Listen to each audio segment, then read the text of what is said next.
నమస్తే తెలుగు న్యూస్కి స్వాగతం. గత కొన్ని రోజులుగా తిరుమల మీద వస్తున్న వివాదాల నేపథ్యంలో నిన్న ముఖ్యమంత్రి చంద్రబాబు నాయుడు గారు ఒక కీలక ప్రకటన చేశారు. కేబినెట్ మంత్రులతో చర్చిస్తూ కులమతాల మధ్య చిచ్చు పెట్టే కుటిల రాజకీయం ప్రతిపక్షం చేస్తుంది, జాగ్రత్తగా ఉండాలని హెచ్చరించారు. గత కొన్ని రోజులుగా తిరుమల వ్యవహారానికి సంబంధించి జరుగుతున్నటువంటి చర్చల నేపథ్యంలో చివరికి మొన్నటి గోశాలలో మృతి చెందిన ఆవుల వ్యవహారంలో కూడా ఏదో ప్రజల్లో అనుమానాలు కలుగుతున్నాయి. ఈరోజు కూడా తిరుమల గోపురం మీద డ్రోన్ ఎగరవేశారు ఎవరో, ఇంటెలిజెన్స్ నిద్రపోతుందా అని కొన్ని సర్కిల్స్లో ఒక వీడియో సర్క్యులేట్ అవుతూ ఉంది. దాన్ని ఈరోజు సాక్షి పేపర్లో కూడా వేశారు, మెయిన్ పేజ్లోనే వేశారు. అసలు తిరుమల కేంద్రంగా ఏం జరుగుతుంది, ఎందుకు తిరుమల కేంద్రాన్ని ఒక రకంగా ప్రతిపక్షాలు రాజకీయం చేయాలనుకుంటే దాన్ని క్షేత్రంగా ఎంచుకుంటున్నాయి. 2000 మంది మా వేగులే ఉన్నారు, అక్కడ ఏం జరిగినా క్షణాల్లో మాకు తెలిసిపోతుందని టీటీడీ మాజీ చైర్మన్ కరుణాకర్ రెడ్డి మాట్లాడుతూ ఉన్నారు. అసలు ఏం జరుగుతుంది టీటీడీలో? దాన్ని తిరుమల తిరుపతి దేవస్థానం కేంద్రంగా రాజకీయాన్ని తిప్పడానికి ఒకవేళ నిజంగా వాళ్ళు ప్రయత్నిస్తే ఆ దిశగా ప్రభుత్వం తిప్పికొట్టే పరిస్థితిలోకి వస్తుందా, రాలేదా? ఇప్పటి వరకు ఎవరు పైచేయి సాధించారు? ముప్పా అంకమరావు గారు ప్రముఖ రాజకీయ సామాజిక విశ్లేషకులు ఉన్నారు మనతో. నమస్కారం. నమస్కారం గోపి. ఏం జరుగుతుంది సార్ అసలు టీటీడీలో? ఇది ఈరోజు తిరుమల తిరుపతి దేవస్థానానికి సంబంధించినంత వరకు ఆ దేవదేవుడు, ఆపద ముక్కులవాడు, అనాథ రక్షకుడు అని చెప్పి పిలువబడే శ్రీ వెంకటేశ్వర స్వాముల వారికి సంబంధించి ప్రపంచవ్యాప్తంగా ఆధ్యాత్మిక కేంద్రంగా విరాజిల్లే తిరుమల కొండపైనటువంటి కార్యక్రమాన్ని, అంటే వాళ్ళు గతంలో కూడా ప్రయత్నం చేశారు. అక్కడ హిందువులు రాకూడదు, అన్యమతస్థులు ప్రచారం పెంచాలి, హిందువులు రాకూడదు, తర్వాత అన్నప్రసాదంలో కూడా నాసిరకంగా పెట్టేసి చాలా ఇబ్బందులు పెట్టేసి వాళ్ళు చేయాల్సిన కార్యక్రమాలన్నీ గతంలో చేశారు. ఇదే కరుణాకర్ రెడ్డి పాలక మండలి అధ్యక్షుడిగా ఉండంగా.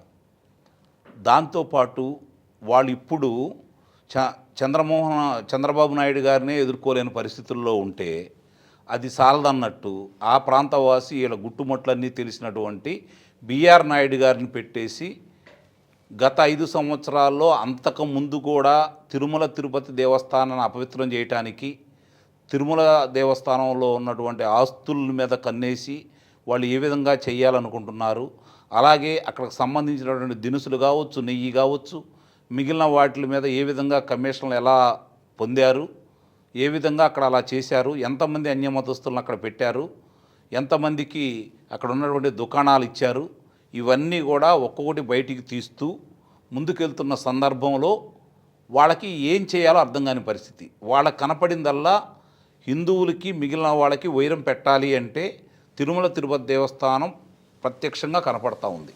ఎందుకంటే విశేషంగా రోజుకి 60,000 మంది తక్కువ లేకుండా అక్కడికి వస్తూ ఉంటారు. వాళ్ళని రాకుండా చేయాలి మొట్టమొదటిది. ఇది గోపి గారు ఈరోజు ప్రారంభం కాలేదండి. ఆయన అంటే చనిపోయిన వాళ్ళ గురించి మనం మాట్లాడకూడదు. రాజశేఖర రెడ్డి గారు ముఖ్యమంత్రిగా ఉన్నప్పుడే ఈ కరుణాకర్ రెడ్డి గారిని ఆ రోజు నియమించడం కూడా జరిగింది. నేను ఆయన ఉన్నప్పుడు నేను వెళ్ళాను అక్కడికి. నేను ప్రతి సంవత్సరం వెళ్తూ ఉంటాను. అక్కడికి వెళ్తే మనం ఏదైనా కార్యక్రమాలు జరిగేటప్పుడు స్వాగత ద్వారాలు ఏర్పాటు చేస్తాం. ఏదన్నా ముఖ్య కార్యక్రమాలు జరిగేటప్పుడు కూడా స్వాగత ద్వారాలు ఏర్పాటు చేస్తాం. ఆ రోజుల్లోనే శిలువాకారంలో స్వాగత ద్వారాలు ఏర్పాటు చేసినటువంటి గనుడు ఈ కరుణాకర్ రెడ్డి. స్వయంగా బాధపడుతూ నన్ను ఎవరైతే కింద నుంచి పైకి తీసుకెళ్ళి, ఆ రోజు 3 రోజులు ఉన్నాం మేము ఎప్పుడు వెళ్ళినా కూడా 2 నిద్రలు అక్కడ కంపల్సరీ చేస్తాం మేము. ఓకే. ఆ ఉద్దేశంతో వెళ్ళినప్పుడు మమ్మల్ని ఎవరైతే తీసుకుని వెళ్ళాడో కింద నుంచి కారు అతను మాట్లాడుకుని వెళ్ళాము. అతను స్వయంగా చెప్పాడు. అతను చెప్పిన మాటలు నేను చెబుతున్నాను. ఈయన వచ్చిన తర్వాత ఇక్కడ భ్రష్టు పట్టిపోయిందండి అని చెప్పని. తర్వాత వీళ్ళు వచ్చారు 2019లో. 2019లో వీళ్ళు వచ్చిన కాడి నుంచి మొట్టమొదట వైవి సుబ్బారెడ్డి గారు ఉన్నారు. తర్వాత ఈయన వచ్చాడు. అంతకుముందు ఏం జరిగిందో తీసి పక్కన పడేస్తే కొన్ని చేయాలనుకున్నారు, కొంత చేశారు. శ్రీవాణి ట్రస్ట్ 500 రూపాయలు తిరుమల తిరుపతి దేవస్థానానికి, మిగిలిన ఎక్కడో గుళ్ళు కడతానికి దానికో అన్నారు. అవి ఎంత వచ్చినాయి ఏంటనేది ఇప్పుడు లెక్కలు కూడా అవి కూడా బయటికి తీస్తూ ఉన్నారు. దీనితో పాటు వాళ్ళ మనుషులు నియమించుకొని, అప్పుడు 2004లో మనుషులు నియమించుకొని వాళ్ళు 2009, 2014 వరకు కూడా వాళ్ళే అక్కడ, తర్వాత 2014 నుంచి 2019 వరకు తెలుగుదేశం పార్టీ అధికారంలో ఉండా కూడా చెవిరెడ్డి భాస్కర్ రెడ్డి, కరుణాకర్ రెడ్డి, ఈ మామూలుగా ఈయన పెద్దిరెడ్డి రామచంద్రారెడ్డి, వీళ్ళ కనుసన్నల్లోనే జరుగుతూ ఉంటాయి కొన్ని కార్యక్రమాలు. కొంతమంది ఇప్పుడు ఆయనే స్వయంగా ఆయన నోటెందరూ ఆయన చెప్పాడు కదా, 2000 మందిని నేను నియమించుకున్నాను, ఇంకా నా మనుషులు ఉన్నారు అని.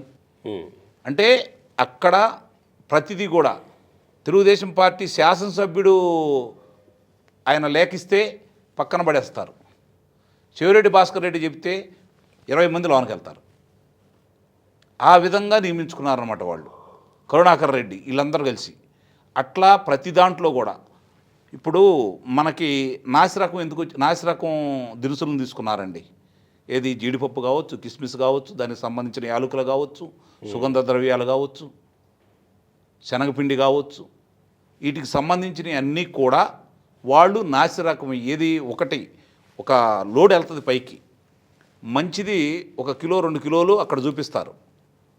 ఓహో ఇది మంచిది అనుకుంటారు, లోన మొత్తం ఇట్లాంటివి. ఈ విధంగా మనకిచ్చినటువంటి తీర్థ ప్రసాదాల్లో కావచ్చు, లేకపోతే మనకిచ్చినటువంటి ప్రసాదాల్లో కావచ్చు, లడ్డు విషయం ఈరోజు ప్రపంచవ్యాప్తంగా ఏం జరిగిందో అందరికీ తెలుసు. ఆ విషయాలు కూడా మొన్న ఆయనే ఒప్పుకున్నాడు కదా, సరఫరా చేసి ఆయన చాలా స్పష్టంగా, నిజమే మేము స్వచ్ఛమైన నెయ్యి ఆ రేటుకి అందించలేం కాబట్టి ఇట్లా ఇవ్వడం కూడా జరిగిందని చెప్పి ఒక ఆయన ఒప్పుకోవడం కూడా జరిగింది కదా. అంటే వాళ్ళు మొట్టమొదటి కూడా పైపెచ్చు. ఇంకోటండి అసలు చాలా ముఖ్యమైనది ఏంటంటే, మన హిందువులకి దేవుళ్ళ గురించి మాట్లాడుకుంటూ ఉంటాం, తర్వాత మనకు తెలిసినంత వరకు గోమాతని చాలా పవిత్రంగా చూసుకుంటూ ఉంటాం. నిజంగా కూడా చెబుతున్నానండి, నేను రైతు బిడ్డగా చెబుతున్నాను, నేను గోవు అనేది ఇంటి ముందు ఉంటే మనకు 5 సంవత్సరాల ఆయుష్ ప్రమాణం పెరిగిద్దండి. చాలామందికి తెలియని విషయం ఇది. గోవు కనుక ఇంట్లో కనుక ఉంటే, మన ఇంట్లో కనుక ఉంటే, మనం రోజుకు ఒక 10 నిమిషాలు దాంతో కనుక కేటాయించుకోగలిగితే 5 సంవత్సరాల ఆయుష్ పెరిగింది. అంత విశిష్టమైనది గోమాత. అలాంటి గోమాతలకు సంబంధించి భారతదేశ వ్యాప్తంగా 40 జాతులు ఉన్నాయండి. 40 జాతులు ఉన్నాయి. ఆ 40 జాతుల నుంచి తెచ్చుకొని అక్కడ పవిత్రంగా గోశాలలో పెట్టి, వాటికి ఆహారానికి సంబంధించినటువంటి పచ్చగడ్డి కావచ్చు, ఉలవలు కావచ్చు, లేకపోతే గోధుమలు కావచ్చు, లేకపోతే వరిగలు కావచ్చు, జొన్నలు కావచ్చు, కొర్రలు కావచ్చు, సజ్జలు కావచ్చు, ఇవన్నీ కలిపి పౌష్టికాహారం కావాలి కాబట్టి ఇవన్నీ కలిపి వాటికి ఆహారంగా పెట్టేవాళ్ళండి. నాకు తెలిసినంత వరకు, మరి ఇప్పుడు చేస్తున్నారో లేదో తెలియదు కానీ, ఆ ఎండుగడ్డి కావచ్చు లేకపోతే పచ్చగడ్డిలో నెయ్యి కూడా కలిపి పెట్టేవాళ్ళట కొంత. అంటే మొత్తం నెయ్యితో ముంచరు కానీ కొంత నెయ్యి కూడా వేసేవాళ్ళట. కారణం ఏందంటే, ఈ ఆవులకు సంబంధించి వీటి దగ్గర నుంచి వచ్చే పాలు కావచ్చు, మేగడ కావచ్చు, నెయ్యి కావచ్చు, వీటినే ఆ దేవదేవుడికి ప్రసాదాలుగా, తీర్థ ప్రసాదాలుగా ఉపయోగిస్తాడు. అంత పవిత్రమైంది ఈ గోశాల. దీనికి సంబంధించింది ఆ రోజు ప్రభుత్వం ఏమనుకుందంటే, అంటే ప్రభుత్వం మారింది కాబట్టి సరిపోయింది, లేదంటే దాన్ని విస్తృతంగా కేంద్ర ప్రభుత్వం కూడా దీని మీద మనసు పెట్టేసి గోశాలను విస్తృతంగా ఆంధ్ర రాష్ట్రంలో విస్తృతపరిచి, ఇక్కడి నుంచే బయట ఏదో కొనే పని లేకుండా, ఈ రైతుల దగ్గర నుంచి బయటకు అమ్ముకునే పని లేకుండా, ఆ పాలు నెయ్యి ఇక్కడి నుంచే తీసుకుని వెళ్ళి దాని ద్వారానే ఈ ఆహార పదార్థాలు తయారు చేయాలని చెప్పని, ప్రసాదాలు తయారు చేయాలని ఒక నిర్ణయానికి వాళ్ళు రావడం కూడా జరిగింది. కానీ ప్రభుత్వం మారి 2019లో వీళ్ళు ప్రభుత్వం అధికారంలోకి వచ్చిన తర్వాత వీళ్ళు కావాలని చెప్పని ఇలాంటి దినుసులే కాకుండా ఆ గోమాతలకి నాసి రకం ఇచ్చేసి పురుగులు పట్టినటువంటి దినుసులు పంపించేసి వాటికి అనారోగ్యం పాల్గొవడానికి కూడా కారకులయ్యాడు ఈ కరుణాకర్ రెడ్డి. కావాలని ఏంటంటే ఇక్కడ పవిత్రతను దెబ్బతీయాలని, క్వాలిటీ కాదు, గోవులు చచ్చిపోతున్నాయి అంటే దాని ప్రభావం ఎట్లా ఉంటుంది, గోమాతలు చనిపోతున్నాయి అంటే ఎంత విస్తృతంగా ప్రచారం జనంలోకి వెళుద్ది, దానికోసం చేశారనమాట. బలిష్టమైనవి నేను చెప్పినటువంటి బలవత్తరమైనటువంటి క్వాలిటీ ఫుడ్ తీసుకోకపోతే అందులో నుంచి వచ్చేది కూడా క్వాలిటీ ఉండదు కదా. రెండోది, అంతకుముందు అంత బలిష్టంగా ఉండబట్టి ఆహారాల్లో అలాంటి దినుసులు వాడారు కాబట్టి అంత బలిష్టంగా ఉండబట్టి వీళ్ళు చేసిన వికృత కార్యక్రమాలకైనా వాటిని చంపాలని ప్రయత్నం చేసినా కూడా తక్కువ మోతాదులో జరిగినాయి.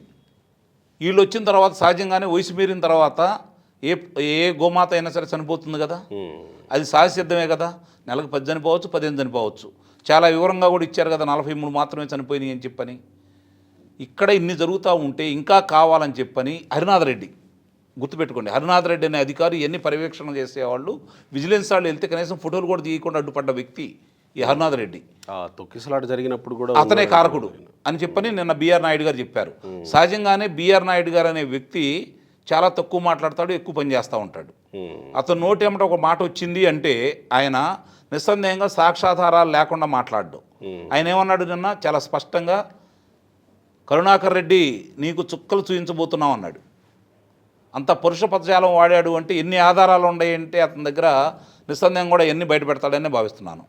రెండోది, ఆ దేవదేవుడికి మొదటి భక్తుడిగా చెప్పుకునే చంద్రబాబు నాయుడు గారు ఈరోజు అక్కడ జరుగుతున్నటువంటి అకృత్యాలన్నిటికి సంబంధించి మీరు ప్రారంభంలో చెప్పినట్టు మంత్రివర్గ సమావేశంలో మంత్రులను కూడా హెచ్చరించాడు. దీన్ని సమర్థవంతంగా తిప్పికొట్టాల్సిన బాధ్యత మీ మీదే ఉంది అని చెప్పని, శాసనసభ్యులు కూడా మీరు కూడా దీనికి సిద్ధంగా కండి అని చెప్పి చెబుతూ ఉన్నారు.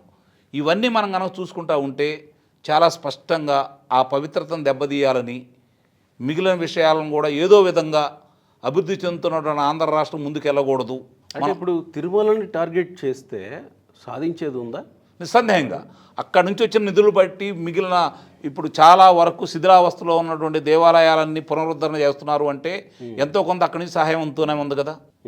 తర్వాత ఎన్ని కార్యక్రమాలు చేపడుతున్నారు, ఏదన్నా గ్రామాల్లో కళ్యాణ మండపాలు కట్టుకోవాలన్నా, లేదంటే ఏదైనా గుళ్ళు నిర్మించుకోవాలన్నా అక్కడి నుంచి వచ్చే ఇప్పుడు ఎంత ఆదాయం వస్తూ ఉంది. దాని ద్వారా ఇప్పుడు చివరికి డాలర్లు కూడా మోసం చేశారు కదండి, డాలర్లు కూడా మోసం చేశారు కదా. పరకామణి సంబంధించింది అక్కడ కూడా వాళ్ళు ఏం చేయాలో అన్నీ చేశారు కదా. అంటే వాళ్ళు చెయ్యింది ఏంది చెప్పండి. ఈరోజు తిరుమల తిరుపతి దేవస్థానంలో దాన్ని ప్రక్షాళన చేసుకుంటూ వస్తున్నారండి. ఇన్ని రోజులు పట్టింది.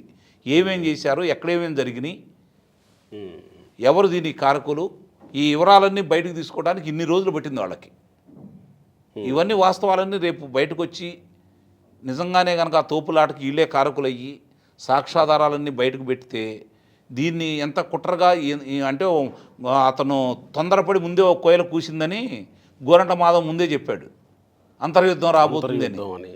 దానికి కనపడుతున్నాయి కదా కొన్ని దృష్టాంతాలు మన కళ్ళ ముందు. అంటే మతాల మధ్య అంతర్యుద్ధాల, అంతే కదా, కులాల మధ్య మతాల మధ్య ప్రాంతాల మధ్య చేయాలనుకున్నారు అమరావతి రాజధాని అని చెప్పని. కానీ ప్రజలందరూ నమ్మారు. అమరావతి అనేది 5 అక్షరాలు, అందుకని దుర్మార్గుల నుంచి 5 తీసేసి అటొకటి మిగిల్చారు ఆంధ్ర రాష్ట్ర ప్రజలు. అందుకే కదా 11 కదా, 151 అంటే మధ్యలో 5 ఉండాలిగా. అమరావతి ఆంధ్రప్రదేశ్ 2 5 అక్షరాలే కదా. అమరావతిని నాశనం చేయాలనుకున్నారు, ఆంధ్రప్రదేశ్ని అతలాకుతలం చేయాలనుకున్నారు.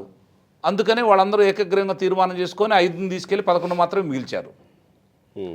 అట్లా ప్రతి దాంట్లో ఏదో ఒకటి చెయ్యాలి. అధికారం వాళ్ళ పరమావధి ఏంటంటే అధికారం లేకపోతే ఇవన్నీ బయటకు వస్తున్నాయి కదా. వాళ్ళు చేసిన దోపిడీలు, దొంగతనాలు, హత్యలు అన్నీ బయటకు వస్తూనే ఉన్నాయి కదా. ఒక్కోళ్ళని అదుపులు తీసుకుంటా ఉన్నారు కదా. కాబట్టి ఒక భయం అనేది వాళ్ళకి వచ్చి ఈ విధంగా చేసుకుంటూ వెళ్తున్నారని అయితే నేనైతే భావిస్తున్నాను. మతాల మధ్య చిచ్చు అంటే కేవలం హిందూ ముస్లిమే కాదు, ఈ మధ్యకాలంలో జరిగిన ఒక పాస్టర్ మరణానికి సంబంధించి కూడా చాలా పెద్ద ఎత్తున వివాదం జరిగింది, పాస్టర్ ప్రవీణ్ పగడాల. సో అది కూడా ఇందులో భాగమై ఉండి ఉండవచ్చా? నిస్సందేహం గోపి గారు, మీరు అనుమానపడాల్సిన అవసరమే లేదు. ఎందుకంటే ప్రవీణ్ గారు అనే వ్యక్తి హైదరాబాద్ నుంచి బయలుదేరి రాజమండ్రిలో ఆయన ప్రస్థానం సాగినంత వరకు అక్కడ చనిపోయిన తర్వాత దాన్ని హత్యగా చిత్రీకరించేసి తెలుగుదేశం ప్రభుత్వమే చేయించిందని చెప్పుకోవడం కోసం ఎక్కడి నుంచి రాజకీయ నిరుద్యోగి అయినటువంటి హర్షకుమారు బయటకు వచ్చాడు. వాళ్ళ మైనార్టీ సెల్ ఉపాధ్యక్షుడిగా ఉన్నటువంటి బోడిలింగం అనే ఆయన బయటకు వచ్చేసి ఏమన్నాడు, ఒక్కసారి కనుక మేము బైబుల్ పక్కన పెడితే ఊచకొతకు వస్తామని చెప్పి మాట్లాడాడు. అంటే రెచ్చగొట్టే ప్రయత్నం చేశారు. ఇక్కడ నిస్సందేహంగా చంద్రబాబు నాయుడు గారిని, కూటమి ప్రభుత్వాన్ని, పోలీసులను మాత్రం నిస్సందేహంగా అభినందించాలండి.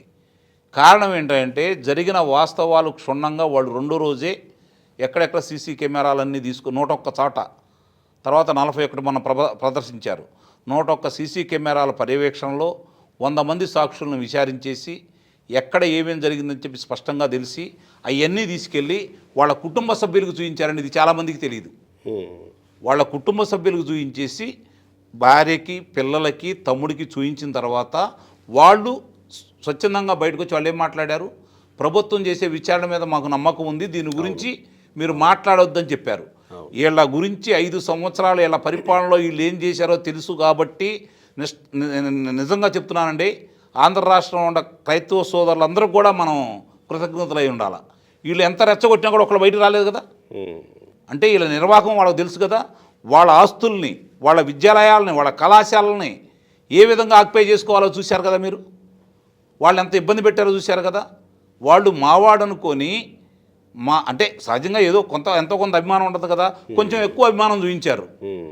అభిమానం చూపించినందువల్ల అతను ఒకళ్ళ పేరు చెప్పి అందరినీ ఏ విధంగా నాశనం చేశాడో ప్రత్యక్ష తార్కాణం, వాళ్ళని ఏ విధంగా చేశాడనడానికి వాళ్ళందరూ కూడా తిరగబడ్డారు. గమనించుకోవాలి మీరు. అంటే బయటికి రాలేదంటే ఇన్ ద సెన్స్ తిరగబాటే అంతే, నిస్సందేహంగా. అంటే వాళ్ళు గతంలో వాళ్ళు చేసిన దానికి వాళ్ళ కళ్ళ ముందు కనపడతానే ఉన్నాయి కదా. మళ్ళీ వాళ్ళ ఓట్లు పొందడం కోసం, పోయిన ఓట్లు సంపాదించుకోవడం కోసం ఆయన ఎంత ప్రయత్నం చేశారో ఇప్పుడు అన్నీ వాళ్ళు చేసిన ప్రతిదీ వాళ్ళకి ఎదురవుతుంది గోపి గారు. కారణం ఏంటంటే 5 సంవత్సరాలు అతని పరిపాలన చూసి ఎవ్వరు కూడా నమ్మే పరిస్థితిలో లేరు. ఇది మాత్రం వాస్తవం. అందుకే మరోసారి ఆంధ్ర రాష్ట్రంలో ఉన్నటువంటి క్రిస్టియన్ సోదరులందరికీ కూడా మనం ప్రత్యేకంగా ధన్యవాదాలు తెలియజేయాలి. రైట్.